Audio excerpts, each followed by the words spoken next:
자, 중세국어의 문법적인 특징 또는 표기 의문 어휘상의 특징을 한번 살펴보도록 하겠습니다.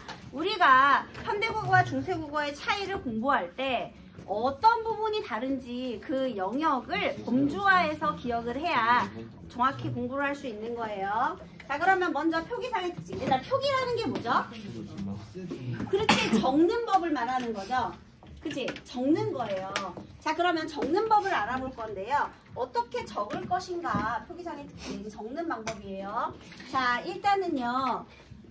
우리 의문상의 특징에서 우리가 성조를 배울 거거든요. 그런데 성조를 드러내기 위해서요. 글자의 왼편에 점 찍는 방법이 있었어요. 자, 그것이 바로 방점 표기예요.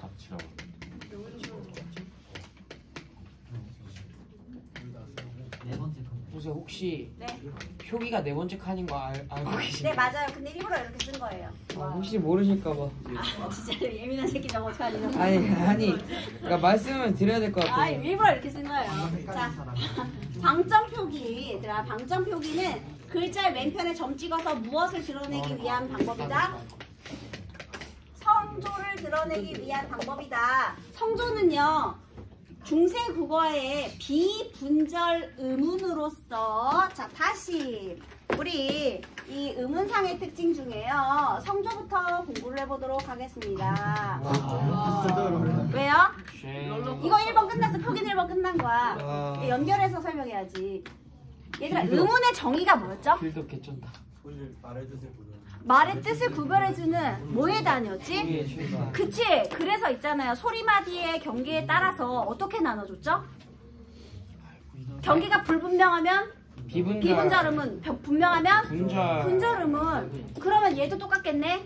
중세 국어도 의문의 기능은 의미를 구별하는 기능을 하겠네요. 그쵸? 의미 분별의 기능을 해요. 자, 그 다음에요. 비분절 의문과 분절 의문이 있는 거야. 똑같이.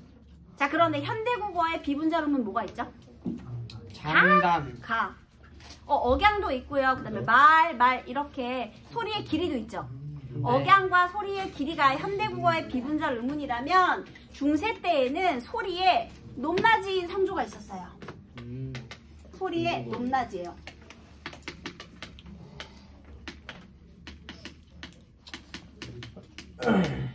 혹시 중국어 잘하시는 분? 인성이요. 중국어의 성조가 어마어마하죠. 근데 중국어는 성조가 필수예요. 왠지 아세요? 기본 천자잖아.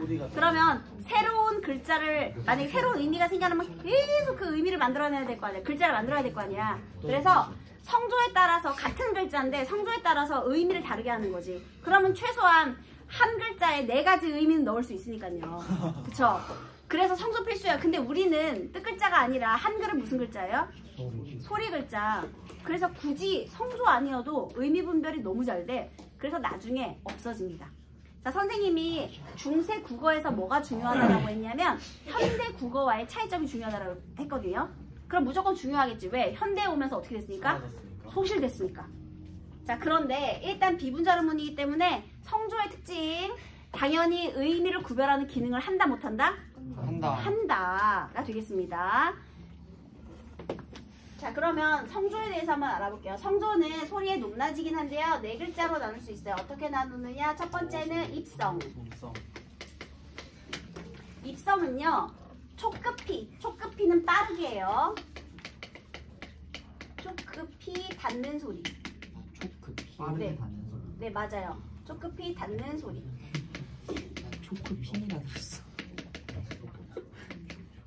촉급하게, 빠르게, 그런 뜻이야. 촉급히 닿는 소리. 선생님, 높낮이라면서요. 빠르게 닿는 소리는 빠르기잖아요. 그렇게 되죠, 여러분. 그래서 우리 이 입성은요, 높낮이긴 하지만 빠르게 닿는 소리라 얘를 또 3가지로 나눌 수가 있는데요. 평성적 입성, 거성적 입성, 상성적 입성으로 나눌 수가 있어요. 와, 쌤 잠시만요. 네. 평성적, 거성적, 상성적 입성으로 나눌 수 있습니다. 선생님, 그럼 입성자는 어떻게 찾아야 돼요? 자, 여러분, 아까 선생님이 밥? 파니까 어떻게 됐죠, 입이? 밥? 다쳤죠? 그러니까 소리가 짧게 끊겼죠? 다쳤잖아. 닿는 소리. 자, 이것은 파열, 우리 현대국어에 혹시 파열은 뭐 있죠? 각, 닷, 밥, 다 다치죠? 게다가요, 중세 때에는 음절의 끝소리로 시옷도 발음이 가능했걸랑요. 그래서 입성자는요, 얘를 먼저 찾아야 돼. 이 입성자는 어떻게 찾느냐? 받침이 기역, 디귿, 비읍, 시옷으로 끝나는 글자를 먼저 찾는 거예요. 자, 이 입성자는 음절의 받침이 기역, 디귿, 비읍, 시옷으로 끝나는 글자를 무조건 입성자라고 하고요. 아까 선생님이 방점은 글자 후 왼편에 점을 찍는다라고 했어요. 기역, 디귿, 비읍, 시옷이에요. 받침, 기역, 디귿, 비읍, 시옷으로 끝나는 글자. 기역, 디귿, 비읍, 시옷입니다. 너무 적게 썼나?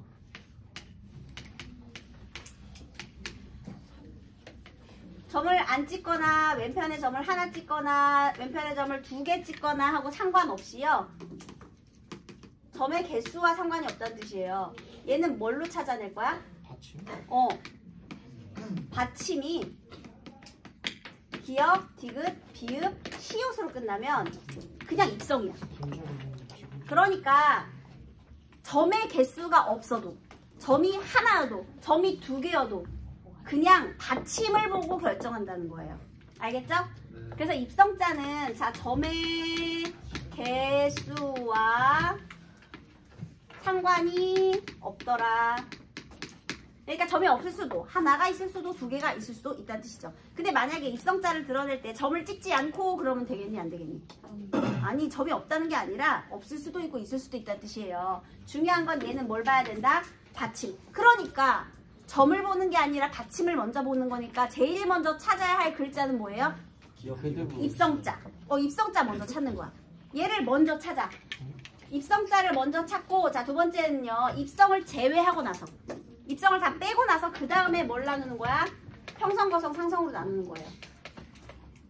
입성부터 빼고 그 다음에 이제 평성, 거성, 상성을 나누는데요. 평성은 낮은 소리,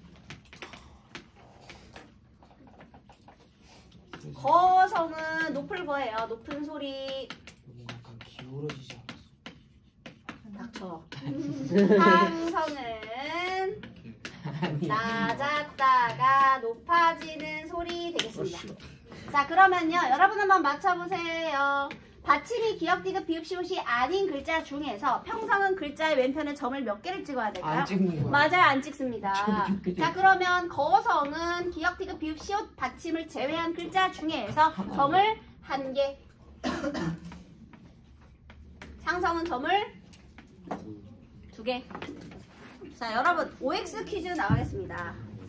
중세국어의 성조는 음의 높낮이를 드러내기 위한 것으로 글자의 오른편에 점을 찍어 표시하였다. 맞아요, 틀려요? 맞아요. 틀렸죠? 뭐가 틀렸을까요? 맞아요. 오른쪽이 아니고 왼쪽입니다. 왜냐하면요. 자, 옛날에는요, 우리 현대국어는 글씨 이렇게 쓰죠? 그죠? 위에서 아래로 또 왼쪽에서 오른쪽으로 쓰잖아요? 그런데 중세 때에는요, 어떻게 써요? 위에서 아래로 쓰고요, 오른쪽에서 왼쪽으로 써줘요. 그러니까 방점은 왼쪽에 찍는 거죠. 다시, 옛날에는 어떻게 표기했다? 오른쪽에서 왼쪽으로 이렇게. 그 다음에 중세 때 띄어쓰기 있었게 없었게? 띄어쓰기 없어요. 띄어쓰기는 19세기에 이르러서야 나타나요. 일본은 아직도 띄어쓰기가 없어요.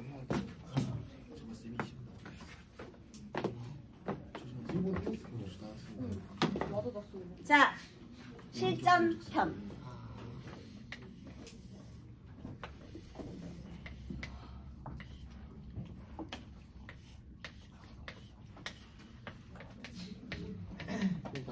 나란 말씀. 저거 왜 저렇게 쓰는지 연철돼서. 얘들아, 이 나라는요, 나라 플러스 시옷이지 나라 이런 글자 아니에요. 그래서 받침이 시옷인 체언이 아니고요, 나라라는 체언에 시옷이 들어간 거예요. 그래서요, 여기에 입성자는 없다고 가정하겠습니다, 여러분. 네, 받침이 기역, 디귿, 비읍, 시옷으로 끝나는 입성자 없다고 가정할 때, 자 이제 평성, 거성, 상성으로 나누겠습니다. 자, 나 뭐예요? 평성, 락, 거성, 말, 상성, 스, 평성, 미. 자, 그러면 어떻게 읽어야 되느냐? 나란 말씀이 이렇게. 나란 말씀이. 하나만 더 해보겠습니다. 음성 그 역주행하면은 이상해지죠. 자, 위다라는 것은 움직이다 이런 뜻인데요. 자, 점이 없으니까 얘 뭐예요? 하나, 두 개, 한 개. 자, 그러면 얘는 어떻게 읽었을까요? 아니, 밀세 이렇게 끝나는 거죠. 맞아요. 할 수 있겠죠, 여러분? 요렇게. 그래서 가끔 다음 중 이제 성조를 표시한 것이다. 옳은 것은 이렇게 문제가 나오거든요. 그래서 이렇게 하면 되겠습니다. 어렵지 않죠? 좋아요. 자, 그런데 아까 선생님이 현대에 이 성조 어떻게 했다 그랬죠? 사라졌어요. 네. 지금은 높낮이가 없어도 의미 구별 잘 되걸랑요. 그래서 사라졌는데요. 중요한 것은 얘가 뒤끝이 있어서 그 흔적을 남겼어요. 어떻게? 자, 이제 현대국어에 남은 것은 선생님이 보라색으로 정리해 볼게요. 자, 상성은요. 중세의 상성은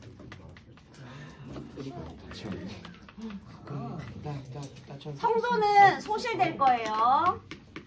그런데 중세의 상성이요. 현대국어에 긴 소리 장음으로 그 흔적이 남습니다. 예를 들면은요. 우리 말과 말이 있거든요. 긴 소리 말. 그런데요. 달리는 말과 사람의 말 중에서 어떤 게 긴 소리게요?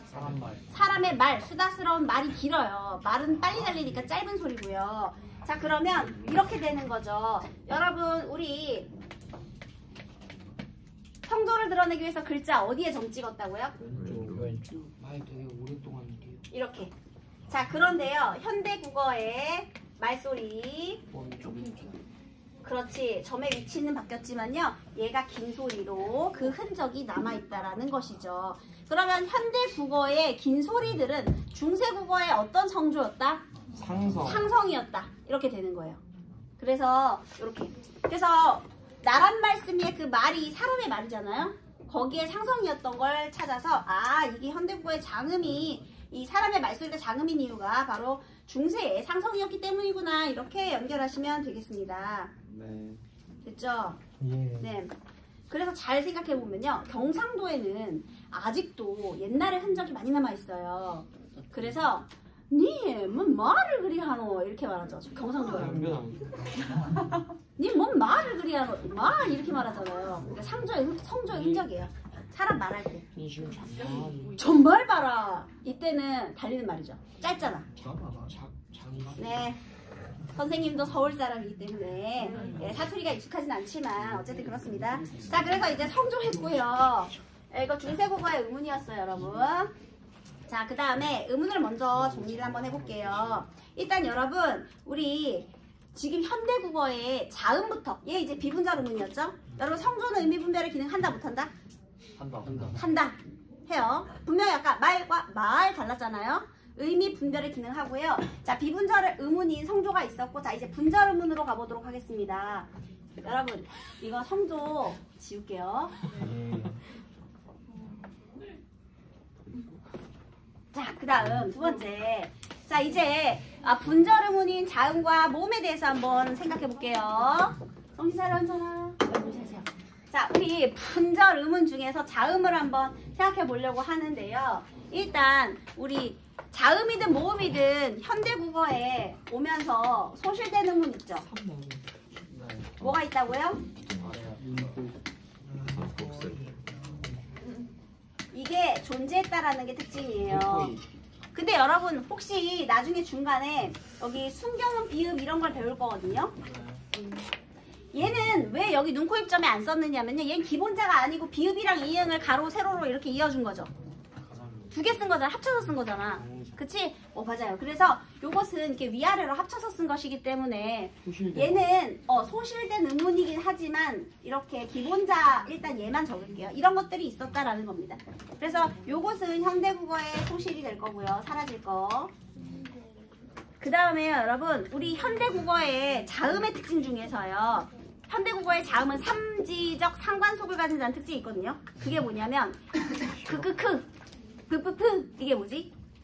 예사소리, 거센소리, 된소리의 삼지적 상관속이 있잖아요. 사실 그것은 중세에 만들어진 거예요. 그렇다는 것은 중세 이전의 고대에는 삼지적 상관속 이렇게 삼중체계가 없었다는 뜻이죠. 여러분 있잖아요. 고대는 신라 중심의 언어잖아요. 경주니까요. 신라, 그치? 그러면 경주 지방, 그래서 저기 경상도에 어르신들은요. 일단 쌀이라는 발음을 잘 못하시죠. 살밥. 맞아요. 살밥. 살살 좀 해왔나 뭐 살밥 뭐 해왔나 뭐 이렇게 하잖아요. 벌써 쌀이라는 발음을 듣는 순간 사투리의 느낌이 사라지지 않아요, 여러분? 그 왜 그러느냐? 고대 국어에는 된 소리가 없고 뭐만 있었다? 얘들아, 고대 국어에는 뭐만 있었다? 예사소리와 거센소리만 있었다. 그런데 중세에 와서야 드디어 예사소리, 거센소리, 된소리의 삼중체계가 확립되었다. 이것도 우리 의문의 특징입니다. 그러니까 이 된소리가 고대 국어에는 없었다 되겠습니다. 그래서 사실은 소리의 세기로만 따지면요, 여러분, 우리 거센 소리가 가장 거센 소리잖아요. 그치? 그러면 굳이 따지자면 예사소리, 된소리, 거센 소리로 말하면 좋을 텐데 항상 이렇게 삼중체계 이야기할 때 예사소리, 거센 소리, 된소리로 정리하거든요. 왜 그래? 된소리가 가장 마지막에 생겨나기 때문에 그렇습니다. 알겠죠? 예사소리, 거센소리, 된소리. 그래서 된소리의 삼중체계가 확립이 된 것은 중세였다라는 거예요. 자, 그 다음에요. 또 하나는요. 어두자음분의 존재예요.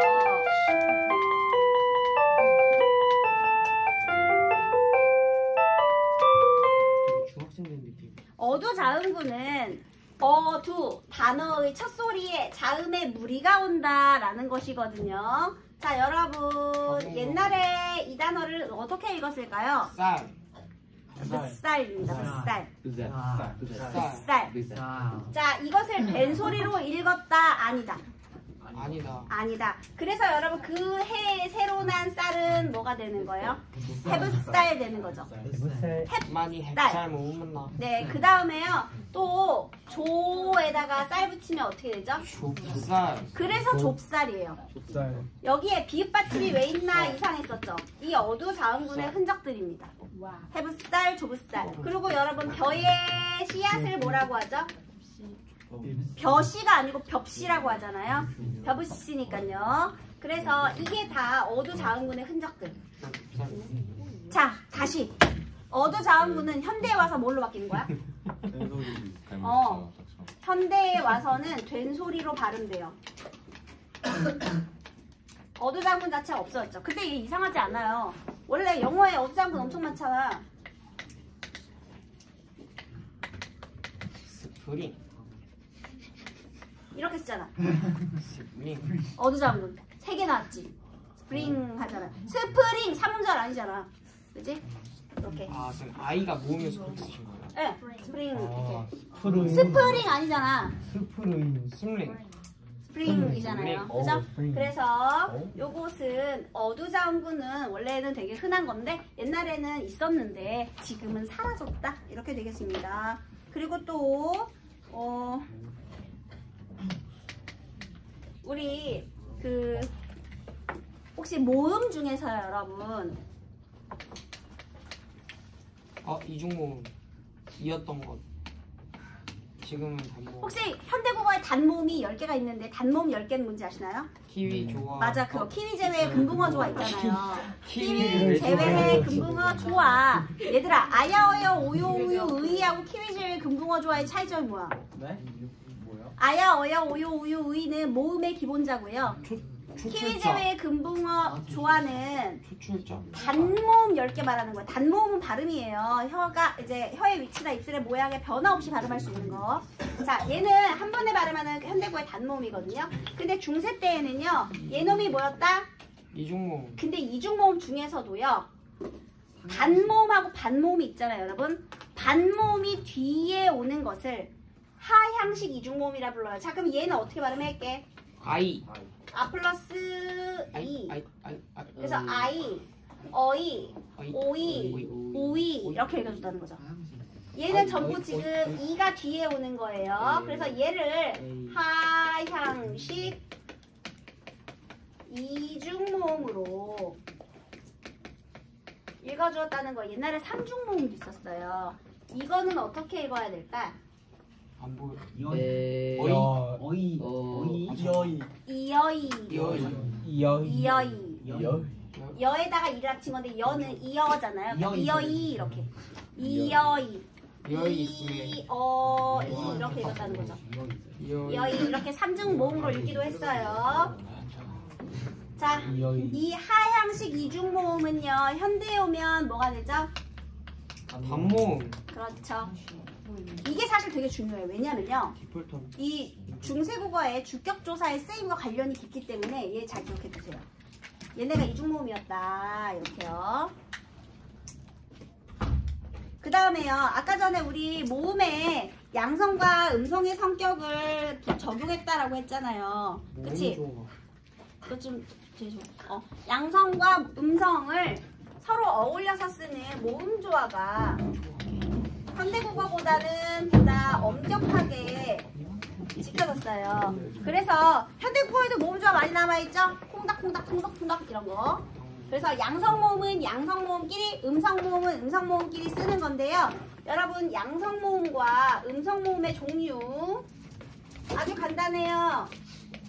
자, 우리 아래 아 하늘이니까 양성이었죠. 네. 이것과 대비되는 음성모음 뭐가 있죠?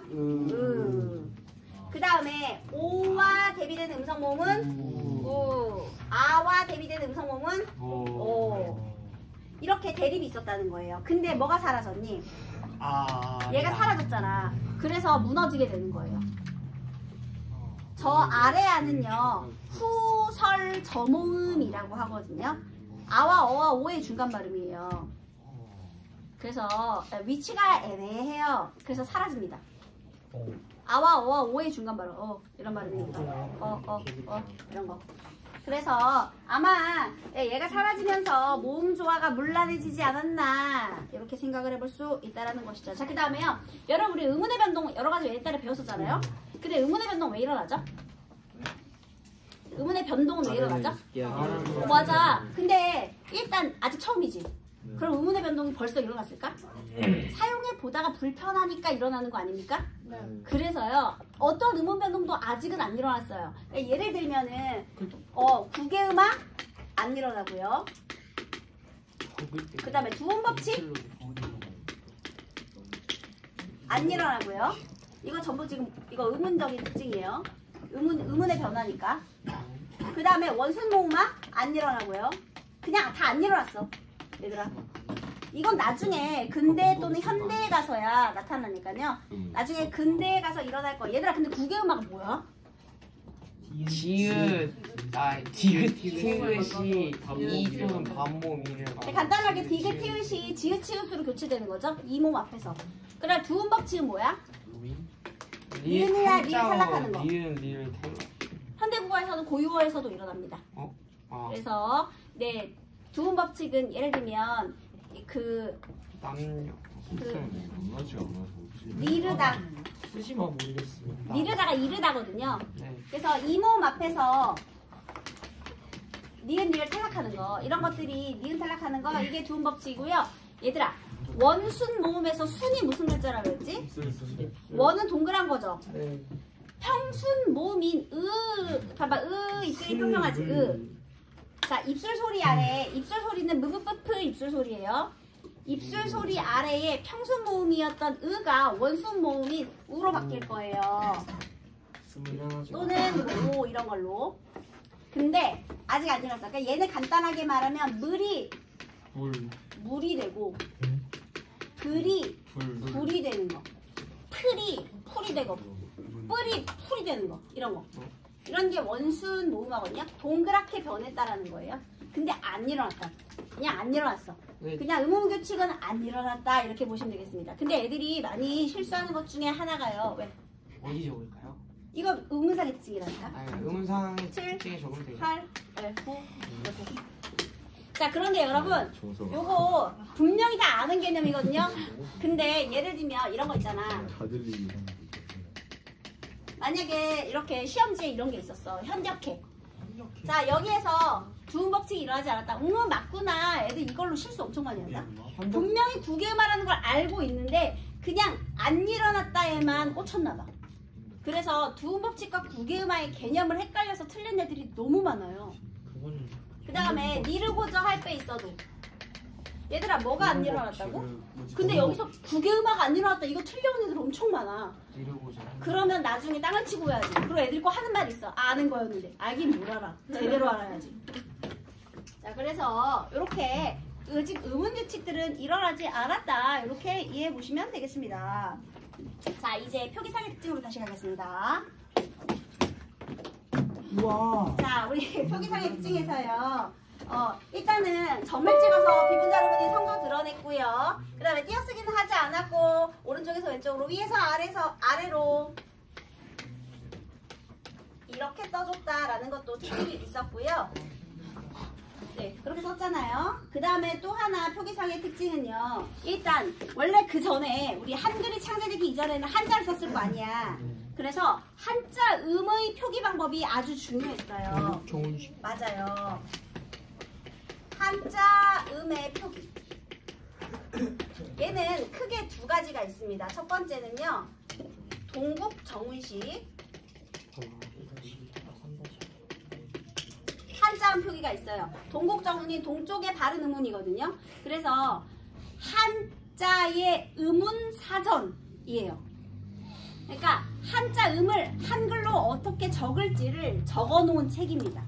그런데 이 동국정운식 한자음 표기에 특징이 있어요.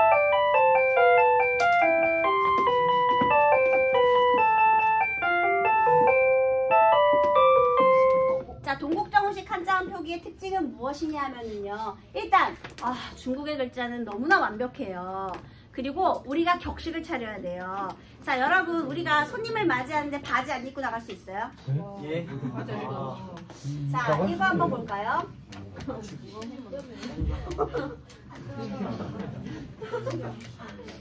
되는 사람도 있다. 좋아한다고요? 오히려? 바지 안 입고 나가면 오히려 좋아한다고요? 무슨 소리예요? 자, 여러분 이봐, 비어 보이지? 이게 격식을 차리지 않았다고 생각을 한 거야. 그래서요, 동국정운식 한자음 표기의 첫 번째 특징은요, 초성, 중성, 종성을 모두 갖추어 표기하였습니다. 자, 그러면 이 빈칸은 무엇으로 채웠을까요? 얘들아, 무음가, 형식, 종성, 이응을 써주는 거예요. 얘들아, 무음가, 소리값이 있어 없어? 없어. 그 다음에 형식적인 종성은 그것이 바로 이응이 되겠습니다. 공집합. 얘들아, 그럼 봐봐. 얘는 음운 있죠? 음운이 있는 건 뭘 써줬어? 예비음자를 써주고요. 소리값이 없는 건 이렇게 써줬어요. 자, 그러면 옛날에는 생종엉쟁이라고 읽었을까요? 세종어제라고 읽었을까요? 세종어제. 얘는 소리값이 없어요. 그래서 얘는 다시 말하면 이 종성으로 무엇을 활용하였다? 무음가 형식 종성 이응을 활용하였다. 같은 말이에요. 됐죠? 자, 그 다음에는요. 우리 초성이에요. 사실 얘도 좀 비어 보이잖아. 소리가 없으니까. 그래서 여기 초성에다 열인이응 쓰기도 했어요. 얘도 괜찮아요. 됐죠? 자, 그 다음에 우리 이 리을의 음가. 중국 발음하고 우리나라 발음이 다르죠? 발음 다르잖아. 그리고 중국은 성조가 되게 발달을 했잖아요.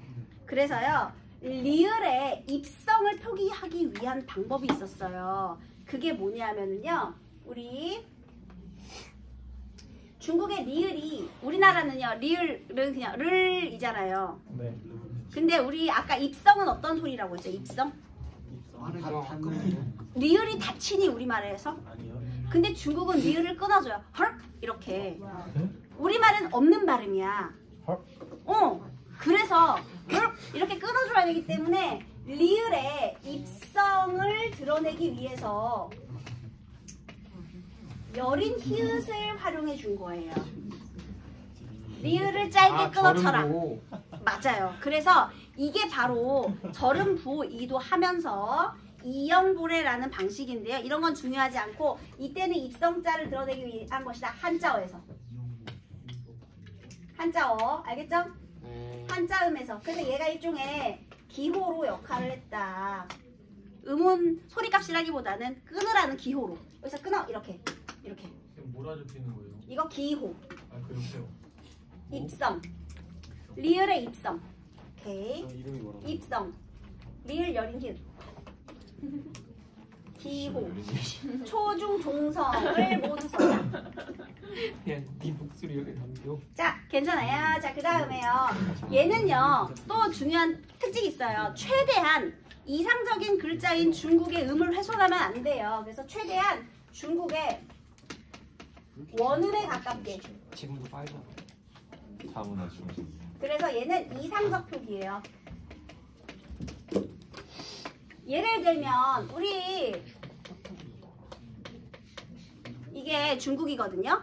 그냥 중국 쓰면 되잖아요. 근데 이걸 들었더니 거기 그 발음이 에딩귀 하고 들렸대요. 그래서 이렇게 써줘요.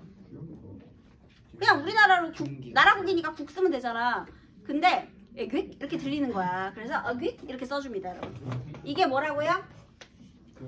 물론 이것도 이렇게 써 있었겠지. 이 정도면 고도로 비꼬는 걸 수도 있어. 그래서 아닙니다. 이상적인 표기다. 원음에 가깝게. 근데 얘들아 이렇게 하니까 너무 귀찮아. 그래서 나중에 어떻게 돼? 중기. 현실적 한자음 표기로 바뀌어요. 그래도 한자음 표기는 하네요. 한자를 음으로 적어야 되니까. 자, 그래서 예를 들면 현실적 표기에는 이런 것이 있습니다. 공자가 뭐가 없죠 지금? 뭐가 없어? 이응. 받침이 없잖아. 형태. 받침 없잖아.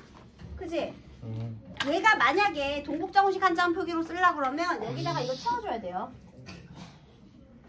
근데 없잖아. 이 받침이 없으면 현실적 한자음 표기가 되는 거예요. 그래서 이건 이제 한자음의 표기에 해당이 되고요. 자, 그 다음에 우리나라 이제 한글의 종성 표기를 보도록 하겠습니다. 자, 종성의 표기. 초성, 중성, 종성 중에서 아까 처음에 세종대왕님이 한글을 만드실 때 종성을 어떻게 사용하라 그랬죠? 맞아요. 그거예요. 종성, 부용, 초성이니라. 종성은 부용. 다시 써라. 뭘 다시 써라? 초성. 종성, 부용, 초성이니라. 종성, 부용, 초성 표기예요. 자, 그럼 여러분 종성으로 초성의 모든 글자를 다 쓸 수 있다는 거죠. 근데 여러분도 알겠지만 음자리 끝소리로 발음되는 건 제한이 있잖아요. 자, 그럼 얘는 소리대로 적는 겁니까? 의미를 밝혀 적는 겁니까? 맞아요. 종성, 부용, 초성 표기는요. 뜻을 밝혀 적는 표의적 표기예요. 얘들아, 현대국어에는 형태소 원형 밝혀 적니? 소리 나는 대로 적니? 원형 밝혀줘. 그렇지. 이거 현대에 이렇게 쓰고 있죠. 우리. 자, 예를 들어볼까요?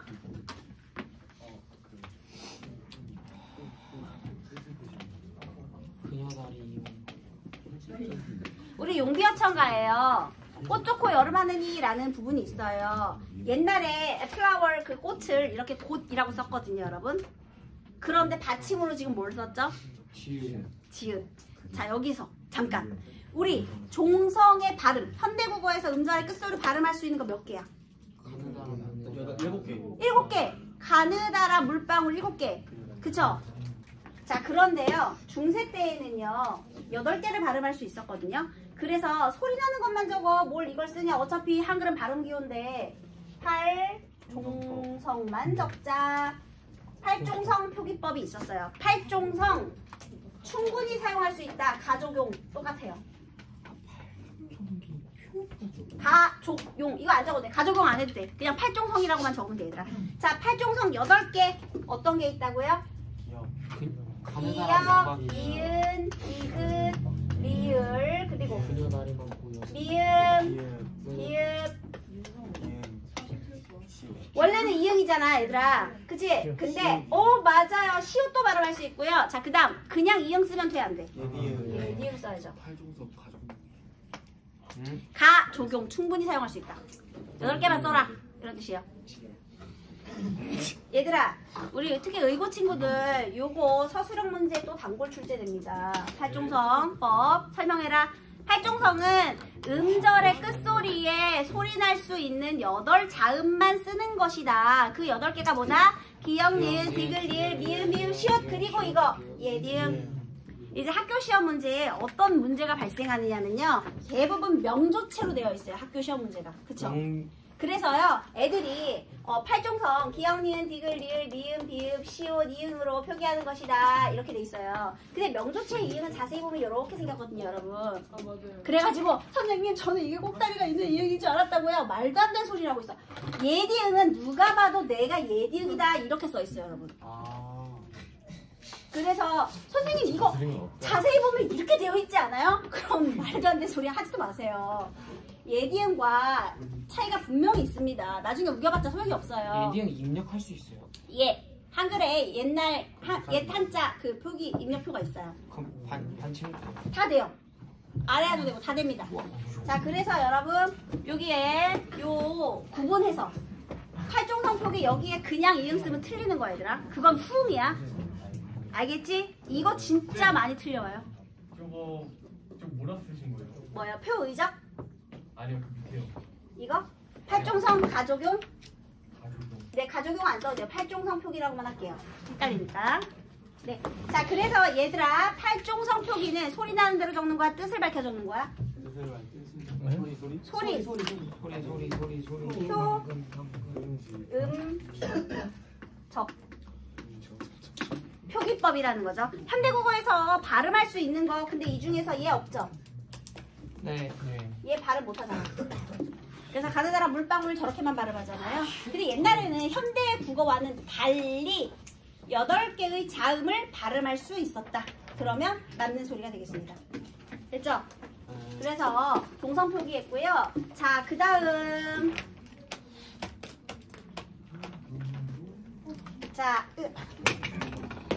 1시간 20분. 자, 그 다음에요. 이제 표기법 중에서 이제 우리말을 어울려 적는 법. 이제 성음법이라고도 하는데요. 음절을 어울리는 표기법에 대해서 한번 적어볼게요. 네, 자, 맞아요. 형태소를 어울려 쓸 적는. 곳이 없는 거 있어요. 네? 표기예요? 아 오케이. 아, 표기. 네, 이게 표기법입니다. 자, 어떻게 표기했느냐. 일단은요, 이어적기, 야, 표기 넘어간 지 한참 됐죠. 소리 표기 올 수. 거듭적기, 표기로 넘어간 지 한참 됐죠. 응은칸에서 또 끊어적기. 응은 칸 넘치는데. 나도.